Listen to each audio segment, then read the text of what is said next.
A couple of quick questions. One has been, how do you pronounce this? Qualms, the town in, 125 miles east of Tripoli that we read about, where it's sort of the favorite jumping off point for these fighters that are headed to ISIL. There's Can, can Darna. well, the region. Let's just talk about the region in Uh-huh. general. Uh-huh. In the east, that's where so many of these key al-Qaeda fighters came from in the past, and now we see these ISIS fighters coming out of that area. Can you provide any more detail there about the route that they're taking, to get into the Iraq-Syria fight? And then last week, we saw the story about the plane from Sudan landing near the Libyan-Sudanese border, and the government in Libya claims that the plane was full of weapons destined for the Islamist Libya Dawn and for that militia. And in response, you saw the Sudanese military attaché being expelled, and the Sudanese government denied it, but at the same time, you had a situation where President Bashir warmly received the Islamist Party representative, the president of the former Libyan General National Congress in Khartoum last week. So we see that internecine situation where they're engaged. You see the Qatar, which is not only engaged here, but with al-Nusra, funding al-Nusra, and then 90% of Hamas. They tell us that 90% of Hamas's funding is now coming from Qatar.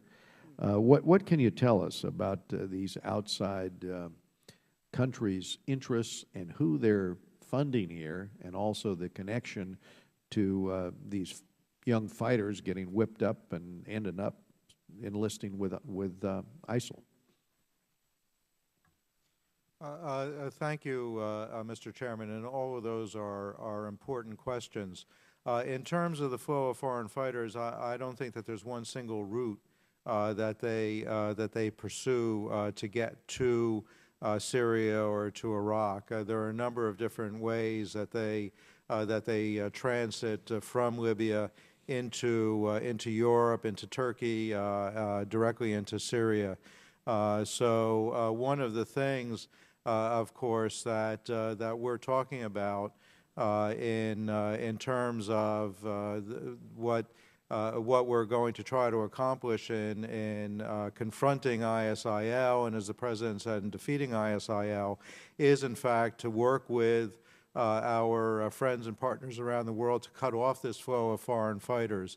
And there are a number of different steps that we need to take to do that. And the State Department, Ambassador Bratke, is very much involved in visiting, and particularly in North Africa, where we do have serious concerns about the movement of foreign fighters. Yeah, but what's happening is that Sudan and other countries are playing this role in creating absolute chaos, and out of chaos is coming, more enlistments. What role is Sudan playing right now in Libya?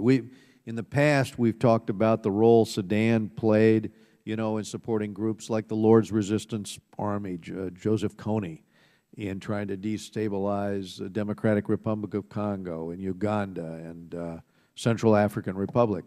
Well, here's Sudan again playing a role. What can you tell us about that role? Yes, sir, and certainly the reports that you mentioned of flights from Sudan bringing weapons into Libya, we're very aware of those. It's a serious problem.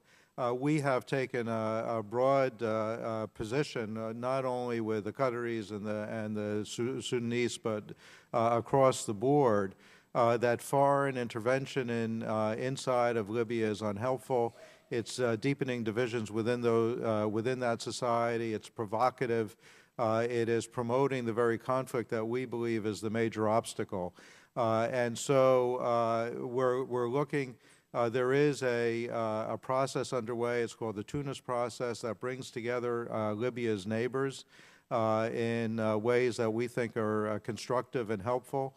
And they met 2 weeks ago in Cairo and issued a very helpful statement which basically said that they are opposed to foreign involvement, foreign intervention in Libyan affairs. Sudan is part of that process, and we will be looking Well, to them yep, for I understand. to stop. Ambassador, I wish your testimony made me feel better about the direction we're headed. I think that the reality is whatever our protestations and whatever people are signing in terms of these statements of disapproval, the reality is that Qatar and Sudan and other states are pouring in weapons, pouring in money, and creating the instability, the chaos, out of which comes the threat. And I think we need a strategy for what we're going to do, not say, but what we're going to do with respect to the Emir of Qatar. We need a strategy in terms of what we're going to do with Khartoum. But anyway, my time's expired. I'll go to Mr. Ted Deutsch.